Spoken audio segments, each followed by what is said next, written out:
ఉన్న బంగారాన్ని విడిపించి ఆ రోజు ఆన్లైన్ రేటుకే మేము కొంటాం. Sharma gold company.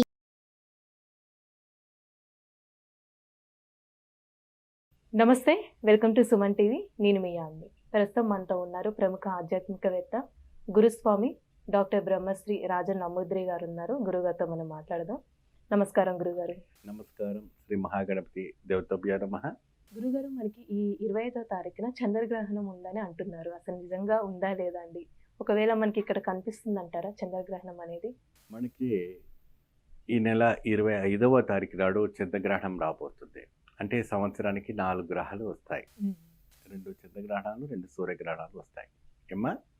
అయితే మొట్టమొదటిగా రాహుగ్రహ హస్త చంద్రగ్రహణము జరగబోతుంది.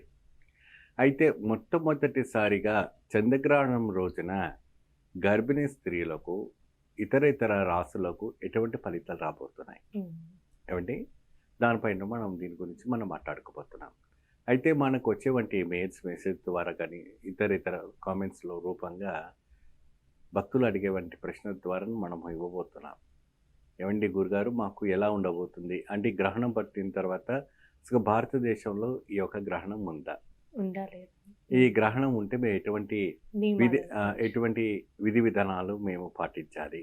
కానీ ఇతర దేశాల్లో, ఇతర ఖండాల్లో మన భారతీయులు కూడా ఉన్నారు. ఇతర ఖండాల్లో కూడా మన భారతీయులు ఉన్నారు కాబట్టి అక్కడ కూడా ఈ ఒక్కటి చంద్రగ్రహణం ఉంది. అయితే ఇక్కడ ఏంటంటే మన భారతదేశంలో చంద్రగ్రహణానికి గర్భిణీ స్త్రీలకి చాలా దగ్గర సంబంధాలు ఉన్నాయి. ఎందుకంటే ఆ ఎప్లెక్స్ ఎప్పుడైతే కూడాను మనకు సూర్యుడు మరియు చంద్రుడుకు మధ్యాహ్నం భూమి అడ్డం వస్తుంది. ఆ భూమి అడ్డం వచ్చినప్పుడు ఆ భూమి నీడ వచ్చేసి చంద్రుడి మీద పడుతుంది కాబట్టి దాన్ని చంద్రగ్రహణము అంటారు. ఎందుకంటే ఆ వెలుతురు రాదు కాబట్టి. దాన్ని రాహుగ్రహం కూడా అంటారు. రాహుగ్రహ అస్త్ర చంద్రగ్రహణం అంటారు. సో ఈ చంద్రగ్రహణానికి కొన్ని రాశులకు లాభం జరగబోతుంది, గజయోగం పట్టబోతుంది. కొన్ని రాశులకి కొన్ని అరిష్టాలు జరగబోతున్నాయి. దానికి దానం ప్రక్రియలు చేసుకుంటే సరిపోతుంది. మొత్తానికి పోతే మరి భారత ఖండంలో మనకు ఉందా? భారత ఖండంలో ఉంటే ఎప్పుడు ఉంది? దానికి ఎటువంటి నియమాలు మనం పాటించాలి, ఎలా పాటించాలి? అయితే ఒకటి చూడండి, మనకు ఇక్కడ అంటార్క్టికా మరియు అదే విధానంగా సౌత్ ఆఫ్రికా, ఇండోనేషియా మరియు అదే విధానంగా యుఎస్లో, యూకేలో, అబ్రాడ్లో మరియు అనేక రకమైనటువంటి స్టేట్స్లో మాత్రమే ఇది కనపడబోతుంది. మన భారతదేశంలో ఉదయాన 10:23 నిమిషాల నుంచి పట్టు స్నానం అయితే మధ్య స్నానం వచ్చేసి మధ్య భాగం వచ్చేసి 12:45 నిమిషాలకు అవుతుంది. పుణ్యకాలం వచ్చేటప్పటికి 4:45 పుణ్యకాలం అవుతుంది. అయితే మరి ఉదయం పూట మనకు చంద్రుడు కనపడాడు కదా, కాబట్టి మనకు ఇక్కడ చంద్రగ్రహణం లేనట్టు. అయినప్పటికీ ఇతర దేశంలో అంటార్క్టికా సముద్రంన, ఇండోనేషియా సముద్రమున, సౌత్ ఆఫ్రికాలోను, అమెరికాలోను, మరి న్యూజెర్సీలోను, న్యూయార్క్లోను అనేక రకమైనటువంటి ప్రదేశాల్లో అంతా కూడా మన భారతీయులు ఉంటారు. కాబట్టి వాళ్ళంటే ఏంటంటే దర్బాలని వేసి పెట్టుకోవడం చాలా విశేషం. దర్బా అక్కడ ఇండియన్ స్టోర్స్లో ఉంటుంది కాబట్టి దర్బా తీసుకొచ్చి అక్కడికి వెళ్ళి మీరు కొనుక్కొని మీ యొక్క తినే పదార్థాల్లో కావచ్చు, మీరు ఎక్కడైతే యూజ్ చేసుకున్నాం స్టోర్ చేసుకున్న స్టోర్ రూమ్లో అన్నింటిలో కూడా పెట్టుకుంటే చాలా విశేషం. పట్టు విడుపు స్నానము ఖచ్చితంగా మీరు ఏ దేశంలో ఉన్నా, ఏ ఖండంలో ఉన్నా ఖచ్చితంగా చేయాల్సిందే. ఆ పట్టు విడుపు స్నానంలో సమయం సందర్భం అంటే మన భారత ఒక ఖండం అక్కడ విధి విధానం ప్రకారంగా ఎలా ఉంటుందో మనకు తెలియదు ఏమ్మా. యూకేలో ఏ సమయం వస్తుంది తెలియదు, యుఎస్లో ఏ సమయం వస్తుంది తెలియదు, అండమాన్ నికోబార్లో ఎప్పుడు వస్తుంది తెలియదు, మన సౌత్ ఆఫ్రికాలో ఎప్పుడు వస్తుందో తెలియదు.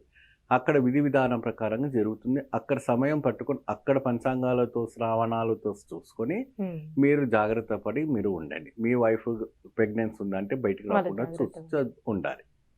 ఇక్కడ కూడా భారతీయులో కూడాను ఉదయం 10:30 10:20 నుంచి కూడా స్టార్ట్ అవుతుంది కాబట్టి ముఖ్యంగా గర్భిణీ స్త్రీలు 25వ తారీఖు నాడు బయటికి వెళ్ళకూడదు. పాటించకున్నా పర్వాలేదు ఏమా, అంటే ఆ ఒక సూర్య కిరణాలు కానీ ఆ ఒక ఛాయలు కానీ రాకూడదు. ఆ రోజు బట్టలు కుట్టడాలు కానీ, వెజిటబుల్స్ కట్ చేయటం కానీ, వంట వండడం కానీ, ఆటో ప్రయాణం చేయటం కానీ, మరి ఆ రోజే ఆపరేషన్స్ పెట్టుకోవడం కానీ అటువంటివన్నీ ఏమీ చేయకూడదు. మరుసటి రోజు పెట్టుకోండి ఏమండి, 25కు పెట్టుకోండి, లేదంటే 24కు పెట్టుకోండి, ఇబ్బంది లేదు. కానీ ఆ గ్రహణం సమయంలో మాత్రం ఎటువంటి కూడా కార్యక్రమాలు పెట్టుకోకూడదు. పోతే తులారాశికి, వృశ్చిక రాశికి, ధనుర్రాశికి ఏమ్మా, అదే విధానంగా మేషరాశికి, మరియు అదే విధానంగా మిథున రాశి వాళ్ళకి అదృష్టం పట్టబోతుంది. మీనరాశికి, కుంభరాశికి, కర్కట రాశికి ఏమా, మిథున రాశి వాళ్ళకి కొద్దిగా అరిష్టం పట్టబోతుంది.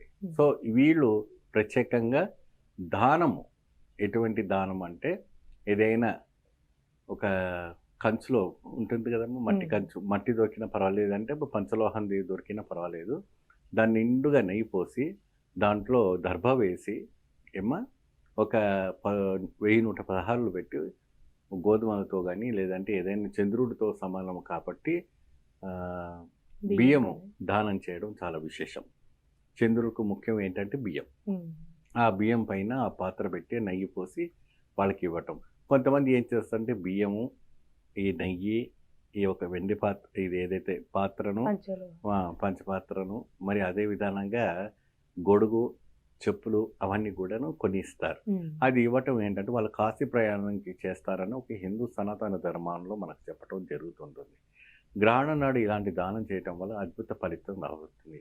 ముఖ్యంగా గర్భిణీ స్త్రీలు, ఇంకా ఇతరు ఎవరెవరైనా కూడా ఉండి కూడా ఆ రోజు ఉదయం 10ంటికి సాయంత్రం 4ంటి వరకు కూడాను ప్రత్యేకంగా మృత్యుంజయ మంత్రాన్ని జపించటం. త్ర్యంబకం గజామహే సుగంధిం పుష్టివర్ధనం పూర్వ రుకవి వందనాం మృత్యో ముక్తి క్షీరమామృతాదనేసి ఆ ఒక మృత్యుంజయ మంత్రాన్ని జపిస్తూ నిరంతరంగా చేస్తే వాళ్ళకి అద్భుతమైనటువంటి ఒక సంతానం, అద్భుతమైనటువంటి ఐశ్వర్యం, అద్భుతమైనటువంటి ఒక యోగదాయకం రావటం అన్నది కూడా ఇక్కడ మనకు కనపడుతూ ఉంటుంది. గ్రహణం నాడు ఈ రాశి వాళ్ళకి ఎవరికైతే అదృష్టం పట్టబోతున్న వాళ్ళు ఇంకా వాళ్ళకి తిరుగులేని ఒక అదృష్టం ఏమా, వాళ్ళకి ఎటువంటి కూడా భయపడే విషయం లేదు. చాలా అద్భుతంగా ఉంటుంది. ముఖ్యంగా మీరు యూఎస్ఏలో ఉన్నారా, యూకేలో ఉన్నారా, అబ్రాడ్లో ఉన్నారా, వాళ్ళకి ఏంటంటే ఈ రాశిలో పట్టబోతుంది కాబట్టి ప్రత్యేకంగా రాహుగస్త చంద్రగ్రహణం కాబట్టి రాహు దోషంతో పీడిస్తున్నటువంటి భక్తజనాలకు అందరూ కూడా ప్రత్యేకమైనటువంటి కాళహస్తిలో విశేషంగా పూజలు జరుగుతాయి. లేదా మీరు అక్కడ బయటి దేశ ఖండంలో ఎక్కడైతే ఉన్నారో అక్కడ వినాయకుని ఆలయంలో ప్రత్యేకంగా రాహు. సుమన్ టీవీలో మీ పర్సనల్ అండ్ బిజినెస్ ప్రమోషన్స్ కోసం కింది నెంబర్కి కాంటాక్ట్ చేయండి.